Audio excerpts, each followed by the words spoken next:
자, 오늘 이 본문은 유명한 사건입니다. 마리아가 향유 옥합을 깨뜨린 사건이에요. 많이 들었던 설교입니다. 자, 오늘 이 스토리는 샌드위치입니다. 샌드위치. 앞부분에 이 이야기를 앞전후해서 다른 이야기가 끼어 있어요. 그래서 오늘 1절, 2절 그리고 10절, 11절이 따로 이렇게 있고 중간에 이제 마리아 사건, 옥합 사건이 딱 끼어 있습니다. 이걸 샌드위치라고 얘기하죠. 자, 1절과 2절 그리고 끝에 10절과 11절에 무슨 얘기가 있느냐면 예수님을 죽이려고 하는, 앞부분엔 대제사장과 서기관들이 예수를 죽이려고 하는 이제 그 음흉한 계획들이 이제 드러나고 있고요. 그리고 마지막 뒤에 10절, 11절에는 가룟 유다가 스승을 배반하고 팔려고 하는 얘기가 나옵니다. 이제 예수님의 십자가 사건이 굉장히 임박해 있는 거예요. 굉장히 임박해 있고 예수님으로서는 굉장히 외로운, 홀로 골고다의 언덕에 십자가에 매달리셔야 하는 육체적, 정신적 엄청난 압박감이 있는, 그래서 전체적으로 보면 어두운 분위기가 잔잔하게 흐르고 있는 겁니다. 그리고 긴장감이 도는데 바로 그때 이 여인의 아주 한 줄기 빛과 같은 아주 멋있는 명장면이 예수님의 마지막 그 십자가를 걸어가는 그 길에 만난 놀라운 사건이 오늘 여기에 마리아 사건이라고 볼 수가 있습니다. 자, 오늘 이 본문에는 세 종류의 사람이 나오죠. 한 분은 대제사장과 서기관들, 이들은 예수를 죽이려고 하고 있고, 두 번째는 제자들. 이 제자들은 마리아의 행동에 비난하고 또 예수를 팔려는 가룟 유다가 나옵니다. 세 번째는 마리아예요. 오늘 본문에 이름이 마리아라 얘기는 하지 않았어요. 그러나 이 병행 대조를 하는 요한복음을 보면 이 여인이 마리아라는 사실을 알게 됩니다. 이 본문의 중심에는 마리아가 있고 주님을 향해 향유 옥합을 깨뜨린 사건입니다. 그러니까 이 마가가 이 성경을 기록하면서 대제사장과 서기관들의 그 음흉한 그 모의와 함께, 그리고 제자들의 배반과 함께 그 어두움 속에서 아름다운 한 여인의 헌신을 극적으로 대조를 하고 있는 겁니다. 자, 오늘 이 여인이, 마리아가 향유 옥합을 주님에게 깨뜨린 이 사건이 얼마나 의미 있는 것인가를 오늘 9절에서 예수님이 언급을 하십니다. 내가 진실로 너희에게 이르노니 온 천하에 어디서든지 복음이 전파되는 곳에는 이 여자가 행한 일도 말하여 그를 기억하리라 하시니라. 이 예수님의 극찬입니다. 이 향유 옥합을 깨뜨린 사건에 대한 격찬. 그러니까 이 마리아의 행동이 하나의 그냥 지나가 버리는 어떤 해프닝이 아니고 아주 의미 있는 일을 했다는 거죠. 특별히 복음이 전파되는 곳에는 이 여자가 행한 일도 말하여라. 그리고 이 말의 의미 안에는 뭐가 있느냐면 이 여인의 행위 자체가 복음의 능력으로부터 일어난 일이다. 그냥 일어난 일이 아니고 주님의 사랑을 받고 변화된 한 인생이 어떻게 변화되어 있는가를 세상 속에 드러내라는 것입니다. 사실 그리스도의 순환 과정에 보면 눈에 띄는 것은 제자들의 실패입니다. 그렇처럼 3년 동안 공생에 예수님을 따라다니고 듣고 배우고 경험했는데도 불구하고 그들은 볼품없이 무너져요. 그에 반해서 이 여인의 헌신은 아주 도드라집니다. 제자는 아니지만 제자를 능가하는 제자, 그게 마리아의 모습에서 우리가 발견하게 됩니다. 자, 오늘 이 본문의 이야기는 베다니라는 동네에 나병 환자 시몬의 집에서 식사를 하는 가운데 벌어진 일입니다. 죽음을 앞두고 예수님이 나병 환자 시몬의 집에서 조촐한 식탁을 받으시고 있는 때에 벌어진 일이죠.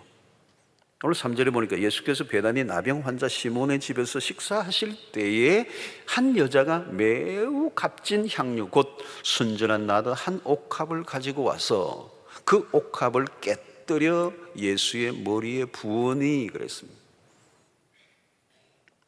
여러분, 여기서 머리에 이 옥합을 깨뜨려 부었는데 무엇을 연상합니까? 그래서 기름 부음을 받는 기름 부으심. 원래 이게 왕의 대관식에서 행한 일입니다. 여러분, 그리스도는 누구입니까? 메시아예요. 그 말은 곧 기름 부음을 받은 자라는 의미입니다. 예수님은 대제사장으로부터 기름 부음을 받지 않으시고 무명의 한 여인으로부터 기름 부음을 받는 이 일이 지금 일어나고 있어요. 자, 그런데 이 여인이 부은 이 향유는 어떤 것입니까? 매우 값진 향유, 곧 순전한 나드한 옥합이라고 그랬어요. 아름다운 헌신을 했습니다. 이것을 우리는 헌신이라고 얘기하죠. 이게 정말 아름다운 헌신이에요. 전부를 바친, 가장 귀중한 것을 바친. 자, 문제는 이런 아름다운 헌신이라고 해서 모두가 반겨주는 것은 아니라는 거예요. 여러분, 나는 최선을 다하고 충성을 다했는데 들려오는 소리가 이상한 막 내 가슴에 비수를 꼽는 얘기가 들릴 때가 있어요. 자, 여러분, 마리아 현신이 그렇습니다. 칭송을 받기보다 제자들에게 비난을 받습니다. 어떤 비난이죠? 4절에 어떤 사람들이 화를 내어 서로 말하되 어찌하여 이 향유를 허비하는가? 마리아의 행위를 낭비로 보았습니다. 이유가 뭘까요? 5절입니다. 이 향유를 300데나리온 이상에 팔아 가난한 자들에게 줄 수 있었겠도다 하며 그 여자를 책망하는지라. 여러분, 언뜻 들으면 맞는 말이에요. 오늘 본문에서 제자들이 여인에 대해서 지금 비난을 쏟아붓고 있어요. 그런데 자세히 들여다보면 사실은 여인도 여인이지만 예수님에게 공격하고 있습니다. 화살이 예수님에게도 겨냥되어 있는 거죠. 주님, 여인은 무지해서 그럴 수 있다 하더라도 당신이 어떻게 가만히 있습니까? 그렇게 비싼 것을 당신의 머리에 붓는데 왜 말리지 않습니까? 예수님, 당신은 지금 사치를 즐기신 겁니다. 평소에 당신이 하신 말과 다릅니다. 가난한 자들을 옹호하시던 분으로서 이중적 모습을 보이신 거 아닙니까? 상당히 일리 있고 설득력 있어 보입니다. 어떤 분들은 이 본문을 보면서 제자들의 행동에 동의할 수도 있습니다. 사실 아니냐? 언제나 그렇습니다. 여러분, 세상에 가장 쉬운 것 중에 하나가 뭔지 아십니까? 비난하는 겁니다. 부담 없습니다. 그러나 여러분, 항상 비난 전에 생각해 봐야 돼요. 내가 비난한 것이 과연 정당한 것인가? 그리고 내가 비난할 만한 자격을 갖춘 사람인가? 여러분, 비난한 자들의 최대의 약점은 자신의 삶이 없다는 것입니다. 자, 제자들의 비난과는 달리 예수님은 마리아 행동을 칭찬하십니다. 극찬입니다. 마리아를 지지해 주십니다. 사실은 중요한 거죠. 중요한 것은 주님의 평가입니다. 사람들이 뭐라고 하느냐가 그것도 중요하죠. 그러나 중요한 것은 주님이 어떻게 보시느냐. 오늘 그리스도인들은 우리는 주님이 인정해 주시는 것으로 충분한 인생, 주님이 기준이 되어야 합니다. 주님이 언제나 오르신 분이십니다.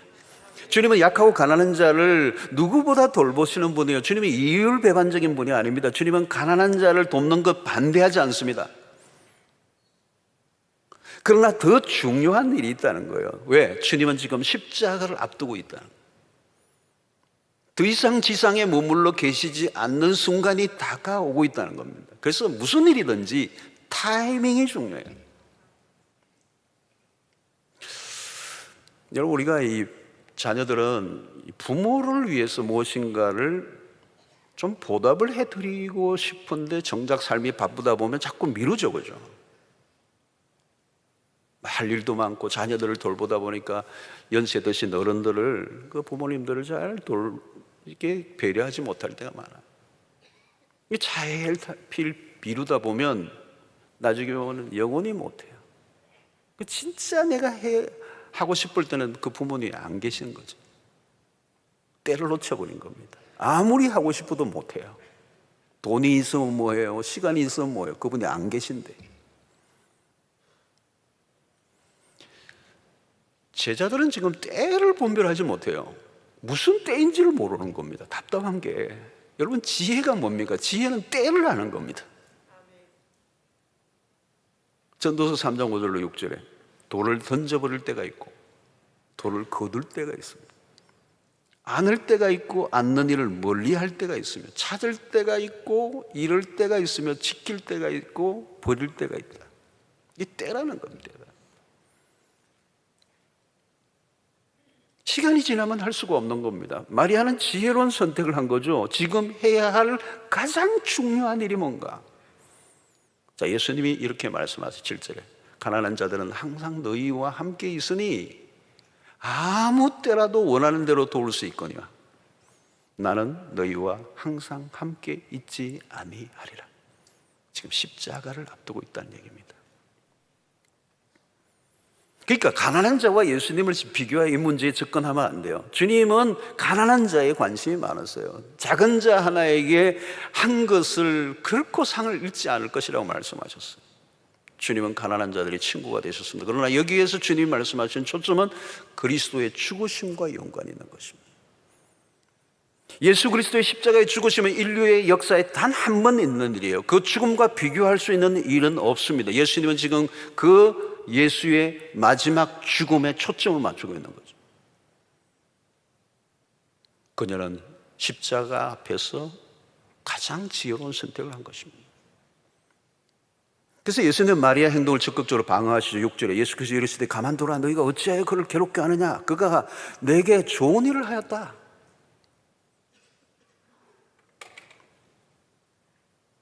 인류의 구원 역사를 이루는 이 유일무이한 사건, 마리아는 그 장례를 위해 자신이 할 수 있는 최선을 다 쏟아부었습니다. 그래서 8절에 보면 그는 힘을 다하여 내 몸에 향료를 부어 내 장례를 미리 준비하였느니라. 그러므로 이것은 매우 중요한 상징성을 가진 사건입니다. 모두가 배측하고 거절하는 순간 외롭게 홀로 십자가의 길을 걷는 주님에게 마리아는 지극정성으로 주님을 환대하며 예수 그리스도의 입장에서는 지상의 마지막 환대를 받은 거죠. 인간에게 냉혹하게 죽음의 길로 내모는 그 상황 속에서 오직 한 여인만이 그리스도를 기억하고 그분의 장례를 위한 이 지극한 헌신을 보여준 것입니다. 이 일이야말로 제자들이 기억해야 할 일이라고 주님이 가르쳐 주시고 있습니다. 자, 그런데 오늘 이 제자들은 이 일을 낭비로 보았다는 거예요. 왜 허비하느냐? 맞습니다. 어떻게 보면 낭비죠. 그런데 여러분 이것은 그냥 낭비가 아니고 이 말은 오늘 설교 제목처럼 거룩한 낭비입니다. 거룩한 낭비. 여러분 주일날 우리가 교회 와서 이렇게 예배를 드리고 헌금을 하고 봉사를 하고 세상 사람들이 보기에는요 이거 낭비예요. 시간 낭비. 휴일날 피곤한데 푹 좀 쉬지. 세상 사람들이 보기에는 낭비예요. 그러나 여러분 우리는 거룩한 낭비를 하는 것입니다. 하나님을 위해서 낭비를 하는 것입니다. 이건 미친 게 아니에요. 계산할 줄 몰라서 하는 말이 아닙니다. 여러분 누가 거룩한 낭비를 할 수 있습니까? 누가 이런 낭비, 세상 사람들이 보기에 낭비 같은 삶을 살아요? 사랑을 받은 사람이에요. 요한복음 11장 5절에 보면 예수께서 본래 마르다와 그 동생과 나사로를 사랑하시더니, 나사로에 대한 정보가 많지는 않지만 그러나 그는 예수님에 의해서 나병을 고침 받았던 사람이었음이 분명합니다. 주님으로부터 큰 은혜를 입었습니다.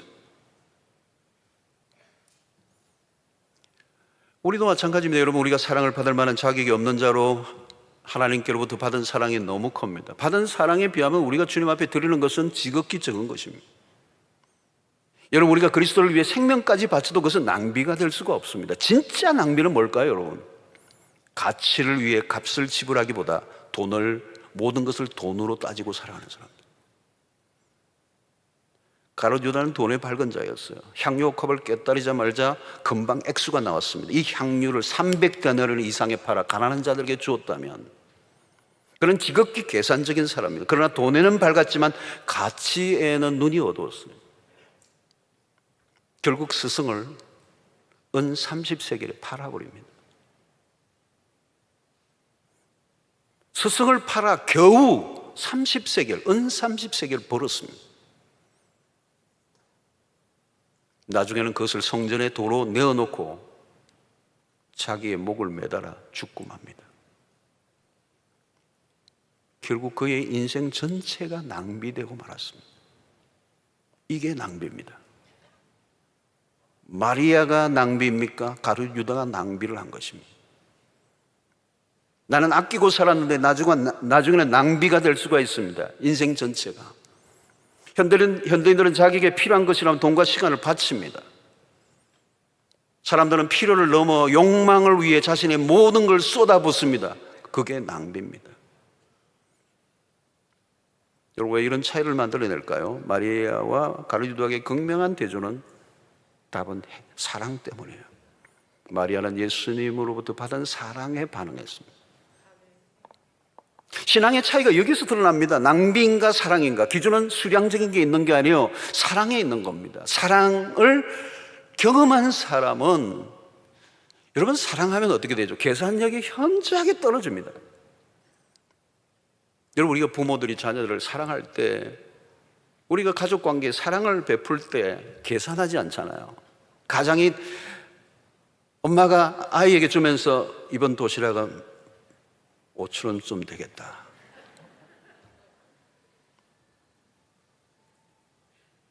여러분, 무엇인가 주고 난 다음에 아까운 생각이 든다면 사랑으로 한 거 아닙니다. 사랑은 아까운 생각이 안 드는 거야. 아무리 해도 더 하고 싶지. 여러분, 사랑을 받아본 사람은 사랑을 받아본 사람이 사랑을 해요. 그러니까 무엇을 하느냐보다 동기가 중요한 것입니다. 사랑의 동기.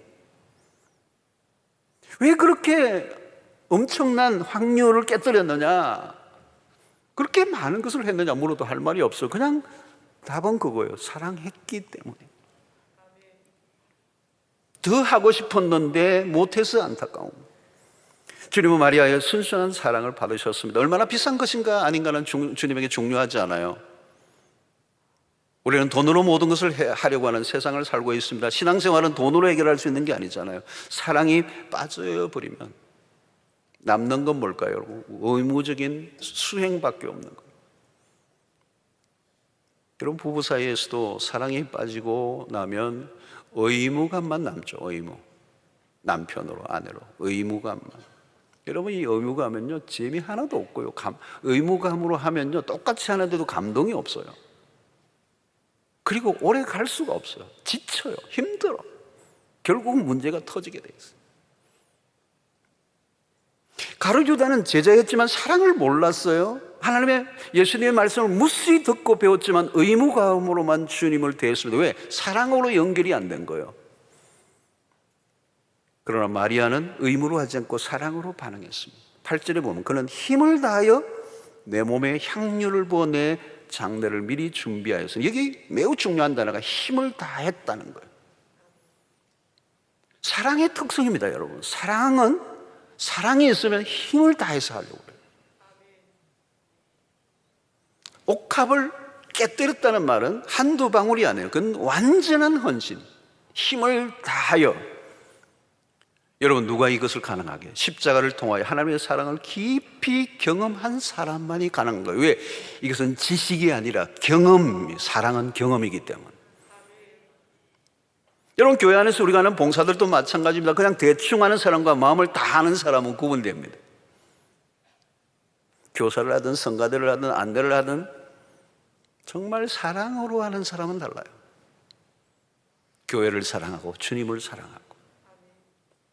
여러분, 어디에서든지 아주 오랫동안 소리 없이 누가 무슨 말을 하는지 계속 그 일을 하는 사람에게는 무엇인가 비밀이 있어요. 그건 주님과의 관계가 남다르다는 것입니다. 그것은 형식적인 만남이 아니고 사랑의 관계에 빠져 있을 때만 가능한 일이기 때문에 그런 것입니다.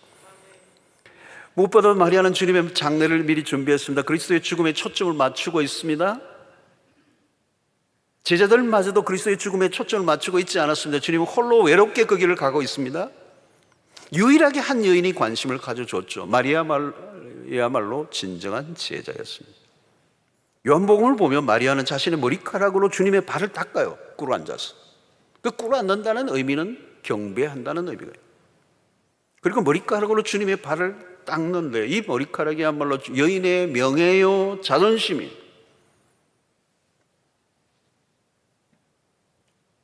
그런데 사랑하면 자기 자존심도 버려요. 주님을 기쁘시게 하는 일이라면 anything, 무엇이든지. 사랑하는 성도, 우리가 무엇인가를 하다가 힘이 들고 짜증이 나면 사랑이 식었다는 뜻입니다. 그런데 이 거룩한 낭비는 수천 수억을 주고도 할 수 없는 가치를 드러냈습니다. 그 향기는 시대가 흘러도 지워지지 않는 진한 향이 되어 오늘 우리에게까지 감동을 주고 있습니다. 주님은 잊지 않으셨습니다. 사랑하는 성도 여러분, 성경을 읽다 보면 가끔 포기하라, 죽어라, 버려라, 희생해라, 하늘의 보화를 쌓아둬라, 모든 걸 배설물로 여기라, 막 이런 말씀들을 들으면 몸이 오싹해져요. 오늘 또 여기 본문을 보면 혹시 나에게 숨겨진 옥합을 주님이 알아차리시고 깨뜨리라고 하실까 봐 내심 불안해하는 분들이 계세요. 그러나 염려하지 마세요. 아무나 옥합을 깨뜨리지 않아요. 하나님은 우리에게 강제로 무엇을 빼앗아 가시는 분이 아니에요. 강제로 예배를 받으시는 분이 아니에요. 강제로 헌신을 요구하시는 분이 아니에요. 사랑을 입은 자는 기꺼이 주를 위해 내어놓습니다. 이 내어놓음, 깨뜨림, 이건 우리의 실력이 아니에요. 하나님의 은혜가 우리 안에 넘칠 때, 하나님은 힘으로 우리를 이기시는 분이 아니에요. 사랑으로 우리의 마음을 녹이시는 분이시죠. 그것이 복음인 것입니다. 십자가보다 더 강력한 하나님의 사랑은 없어요. 그래서 십자가를 경험한 신자여야 된다. 왜? 그 십자가는 하나님의 사랑의 농축이기 때문에. 그 사랑을 정면으로 만나면 하나님의 사랑이, 그 청량할 수 없는 사랑이 폭포수처럼 내리니까. 사랑하는 성도 여러분, 나의 옥합은 무엇입니까? 주님이 기억하실 만한 옥합을 내 신앙의 여정 가운데 한 번이라도 깨뜨려 본 적이 있습니까? 옥합을 깨뜨려야 향기가 납니다. 여러분, 주님에게 사랑을 표현한 적이 있습니까? 어떻게? How much? 얼마나? 사랑하는 성도 여러분, 오늘 본문의 이야기를 통해서 여러분은 어디에 속한 것 같습니까? 여인을 비난하는 쪽입니까? 아니면 마리아의 편입니까? 혹시 우리는 마리아와 가룟 유다 사이를 오가고 있는 것은 아닙니까? 예수를 위해 내 삶을 드리고자 합니까? 아니면 예수를 이용하여 나의 목적을 이루고자 합니까? 여러분들은 지금 무슨 낭비를 하고 계십니까? 거룩한 낭비입니까? 진짜 낭비입니까? 내 삶의 가장 귀중한 것을 무엇을 위해 쏟아붓고 있는가? 아차하면 우리의 삶이 가룟 유다 쪽으로 기울기가 쉽습니다. 사랑하는 성도 여러분, 여러분들에게도 무엇인가 향유 옥합들이 있어요. 그것을 주님을 위해 깨뜨릴 수 있는 믿음의 역사가 있기를 바랍니다. 그 깨어진 옥합의 향기로 인하여 그리스도가 누구이신지를 드러내고 주님을 기쁘시게 할 수 있다면 그것은 결코 낭비가 아닙니다. 주를 위해서라면 얼마든지 낭비하는 자로, 하나님의 나라를 위해서라면 얼마든지 거룩한 낭비를 하는 자로 살아가는 특권을 누리는 은혜가 있게 되기를 주의 이름으로 축원합니다.